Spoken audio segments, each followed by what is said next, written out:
yang paling penting adalah lo terhindar dari kesulitan keuangan dan lo terhindar dari namanya minjem-minjem. Iya, benar. Kita cukup aja lah, nggak perlu kaya ya kan? Pas, Iya benar. pas aja. Ketika kita pas pengen mobil, bisa beli mobil. Ada, ya kan? Pas Pas lu pengen pengen rumah, makan somai di bawah Menara Eiffel ada. tapi gini ya gitu. Kalau satu lagi nih terakhir. Kalau apa namanya, lo berinvestasi nggak sih kalau bentuknya itu kayak lo buka tabungan prudensial apa tuh kesehatan gitu loh. Asuransi ya. Asuransi, iya. Nah, kebetulan suami gue nih tipe yang Islamnya kuat. Jadi nggak pakai tuh yang gitu-gitu ya. Gue nih makanya kenapa gue harus hemat, gue harus investasi, gue harus ngatur uang. Karena kenapa? Karena keluarga gue tidak menganut asuransi itu kecuali askes ya, karena kan itu memang wajib gitu. Iya. Gue nggak pakai asuransi karena kan kalau di agama dan kepercayaan gue nih asuransi itu katanya mendahului Allah atau ya pokoknya suami gue penjelasannya panjang lah gitu. Jadi ya gue nggak punya asuransi. Iya. Ini kan pandangan masing-masing lah ya. Tapi intinya lo tidak melaksanakan ke arah sana untuk lo berinvestasi gitu ya.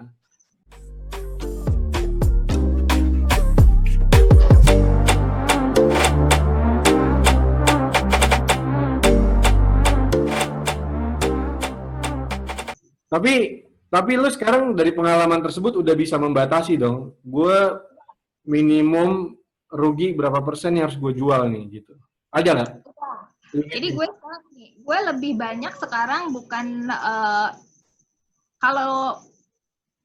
kalau pernah cut loss pernah ya, tapi nggak banyak gitu. Tapi gue sekarang lebih ke sabar membeli. Oh, oke. Gue sabar banget beli. Gue sabar banget beli. Jadi gue nggak peduli deh. Orang ngomong apa ya? Ya orang ngomong apa gitu. Terus misalkan gue maunya belinya di harga 6.000 atau 4.000 misalnya. Terus dia udah turun nih 4.200. Terus udah naik lagi. Orang pada bilang, "Oh, udah nggak dapet itu harga 4.000, udah nggak dapet." Enggak, gue nggak denger. Pokoknya gue mau di harga segitu, ya udah gue tungguin sampai dia ke harga itu. Kalaupun naik-naik dikit nggak jauh-jauh, misalkan jadi 4.200 atau 4.200. Pokoknya gue lebih sabar beli. Pertama itu. Yang kedua, gue nggak langsung beliin semua. Ya, kalau yang tadi kan gue beliin semua nih, semua duit gue jebret ke situ. Sekarang enggak.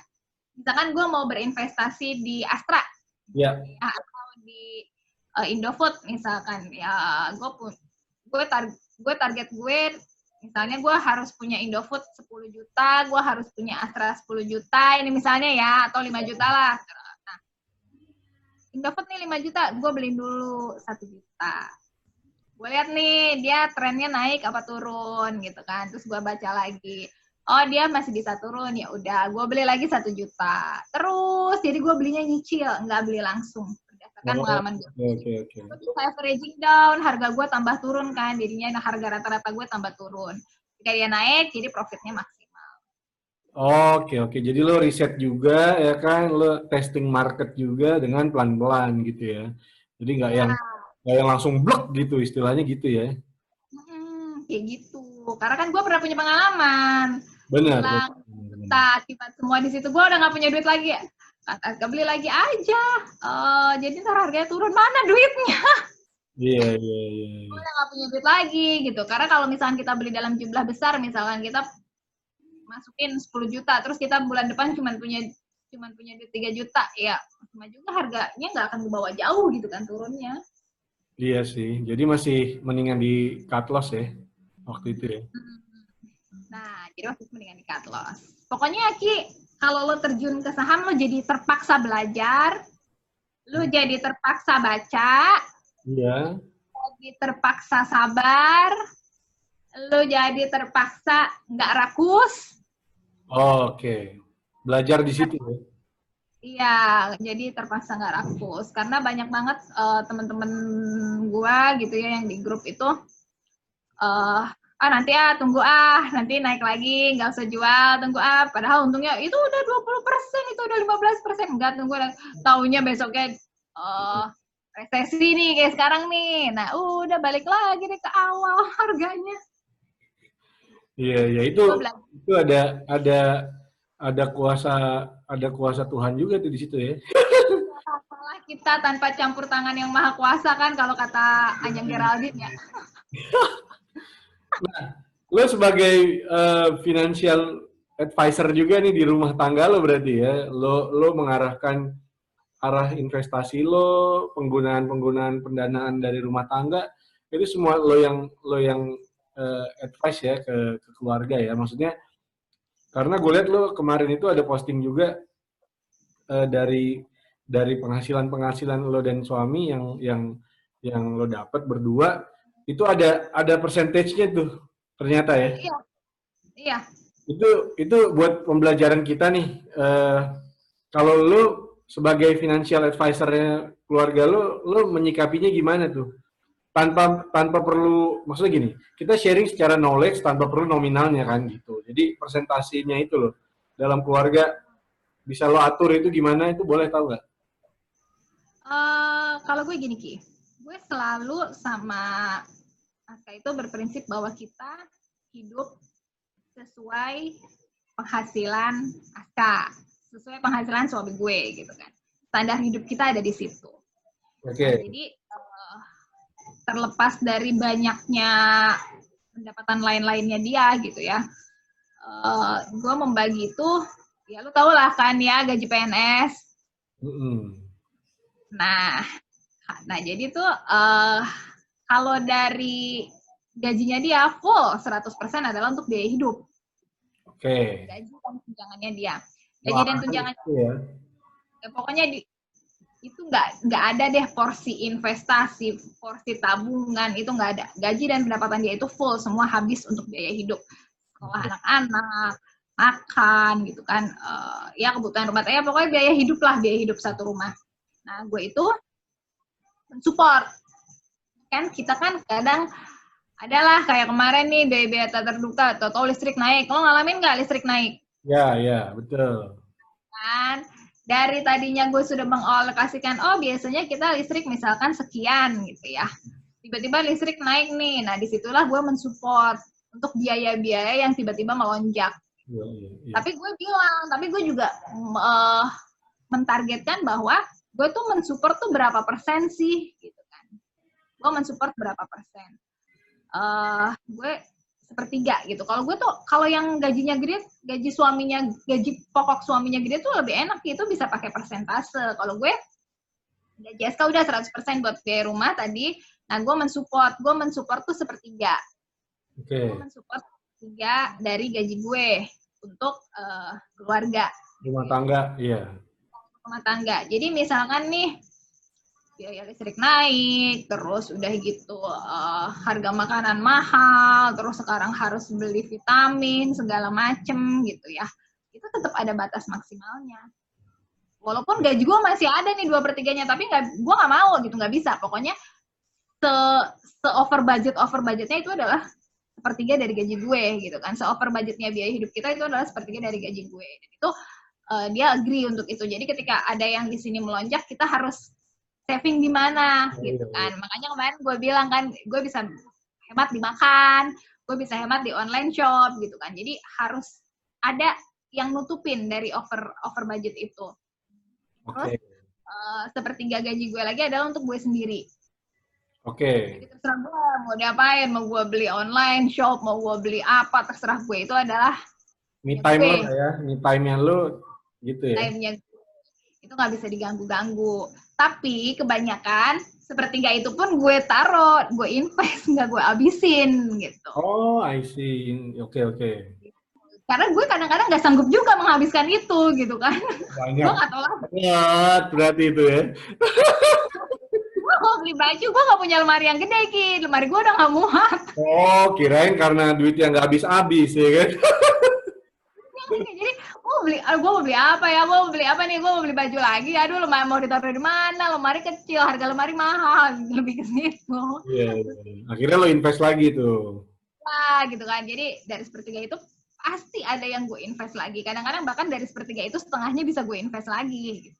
Oke. Kemudian setengah dari gaji gue apa namanya, itu pure emang buat diinvest. Tapi pembagian gaji gue itu sebelum gue bagi jadi sepertiga itu, gue udah keluarin untuk zakat sama orang tua ya, Ki. Oh iya, iya, iya. Biasanya memang lo sisihin dulu, dari sisanya baru lo bagi-bagi lagi kan? Ya, betul. Jadi gue pokoknya udah gue zakatin yang 2,5% itu, terus orang tua gue kasih berapa, itu udah gue keluarin. Nah, ini gue bagi 3, sepertiga support keluarga, sepertiga untuk gue, sepertiga lagi untuk invest. Iya, iya. Nah, Oh. asal dapat pendapatan lain-lain, dulu nih sebelum pandemi 50% hura-hura, 50% invest. Oke. Sekarang nggak lagi. Ada side Dapat project atau side job? lain-lain. Iya, dapat nih pendapatan lain-lain. Udah 25% aja buat hura-hura, 75%-nya sini. Masukin gitu. Makanya bisa honeymoon lagi ke Eropa ya? Aduh, ngeri loh. 50% hura-hura itu, Ki. Tapi Ada hura-hura gue. tapi Gen, itu memang yang harus dalam sebuah keluarga tuh harus bisa dibina ya. Walau bagaimanapun financial planningnya keluarga itu awalnya Harus. dari kita ini yang bisa kita dari yang apa namanya menjalani rumah tangga ini yang bisa membaginya ya. Iya, benar Bang. Setiap keluarga atau setiap apa namanya orang tuh beda-beda kebutuhannya, apa namanya bagi-baginya, resikonya yang kayak gitu-gitu kan, permasalahannya beda-beda. Mengatur keuangan itu harus, lo punya planning dan investasi itu harus. Karena kan ketika lo berkeluarga, lo nggak cuma hidup sendiri, ya kan? Lo nggak cuma atau lo nggak bisa lagi dong minta ke orang tua terus gitu, malu kan kalau lo nggak bisa ngatur, lo nggak bisa mengharapkan siapa-siapa. Jadi bener-bener ya lo berdua harus bisa ngatur. Apalagi kalau lo udah punya anak, ada anak yang harus lo kasih makan gitu kan. Pokoknya kalau gue prinsipnya Ki, mengatur dan invest itu adalah gue menghindari kesulitan keuangan dan minjem-minjem ke orang. Okay. Kalau kaya tuh orang tuh apa sih? Kaya tuh mau sampai segimana? Gue juga nggak ngerti deh yang dibilang kaya tuh segimana gitu kan. Yeah. Kayak ini Ramadhani atau gimana, mau segimana kayaknya, orang kan beda-beda ya. Tapi yang paling penting adalah lo terhindar dari kesulitan keuangan dan lo terhindar dari namanya minjem-minjem. Iya benar. Kita cukup aja lah, nggak perlu kaya ya kan? Pas, iya benar. Pas aja. Ketika kita pas pengen mobil, bisa beli mobil. Ada, ya kan? Pas lu pengen makan somai di bawah Menara Eiffel, ada. Tapi gini ya gitu. Kalau satu lagi nih terakhir. Kalau apa namanya, lo berinvestasi nggak sih kalau bentuknya itu kayak lo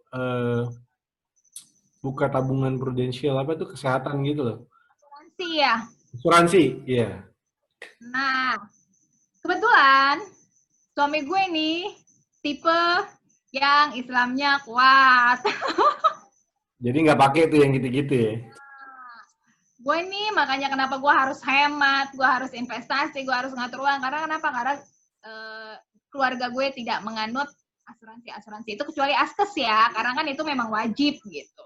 Iya. Gue nggak pakai asuransi karena kan kalau di agama dan kepercayaan gue nih, asuransi itu katanya mendahului Allah atau ya pokoknya suami gue penjelasannya panjang lah gitu. Jadi ya gue nggak punya asuransi. Iya. Ini kan pandangan masing-masing lah ya. Tapi intinya lo tidak melaksanakan ke arah sana untuk lo berinvestasi gitu ya. Tapi lo lebih ke yang tadi tuh ya saham, emas, reksadana, yang kayak gitu-gitu. Lebih ke berdoa, ya Allah, pokoknya kalau ada cobaan apa-apa, ya Allah, ada aja rezekinya ya Allah. Iya, bener. Iya dong, harus. Kita siap. Kalau lo gimana? Lo tipe asuransi apa enggak? Gue sejujurnya enggak juga sih. Gue hanya sampai saat ini ya, maksudnya gue menjalankan kondisi yang cuma ada dari segi coverage by perusahaan aja ya. Ini ngomong. Jadi gue nggak ada yang bukan nggak ada, gue belum ada saat ini yang mengarah ke sana. Misalkan ada tambahan-tambahan investasi di asuransi tentang kesehatannya, entah apanya yang kayak gitu-gitu. Walaupun sekarang udah ada syariahnya juga katanya ya. Nah itu, cuma gue nggak tahu ya yang syariah ini ya, tapi kan orang beda-beda ya pendapatnya gitu. Atau suami gue jangan mengasuransikan diri kita sama mereka gitu kan. Ya percaya aja sama Allah, lagi kan udah ada Askes katanya, ya udahlah, udah ada BPJS, udahlah, katanya mendahului apa sih, mendahului kan lu nggak tahu gitu, emang lu tahu lu bakalan sakit atau penjelasannya kenapa ya, tapi again itu balik lagi kita disclaimer masing-masing. Iya benar, untuk bebas kalau lo merasa itu asuransi syariah fine, bagus kok, silahkan gitu. Gue juga kalau suami gue mengizinkan gitu ya, gue mau punya asuransi. Iya. Semua kan balik lagi itu hasil diskusinya keluarga masing-masing lah. Gitu. Sayangnya suami gue nggak mengizinkan, jadi ya sudah. Iya benar. Nah ini input yang sangat bagus banget buat kita semua, khususnya gue yang memang secara pengalaman belajar investasinya ke arah yang tadi Revi bilang itu gue belum banyak tahu banyak. Jadi gue masih belajar, dan kalau memang itu nanti setelah gue diskusikan dengan keluarga arahnya mau ke sana juga bisa kita taruh, mungkin kedepannya gue akan lebih memperdalam lagi untuk investasi di bidang tersebut gitu, Rev. Nah, mungkin iya bener. Mungkin itu yang bisa kita sharing pada hari ini bersama Revi Ananda. Alhamdulillah Jazakallahu khairan. Revi udah sharing bareng kita semua di sini. Nanti mungkin kalau misalkan ada yang ingin ditanya-tanya, boleh ditaruh di kolom komennya YouTube gue di bawah ini ya. Nah, gitu teman-teman semua. Oke, mungkin itu buat hari ini yang bisa kita sampaikan. Sekali lagi, thank you Revi, Jazakallahu khairan.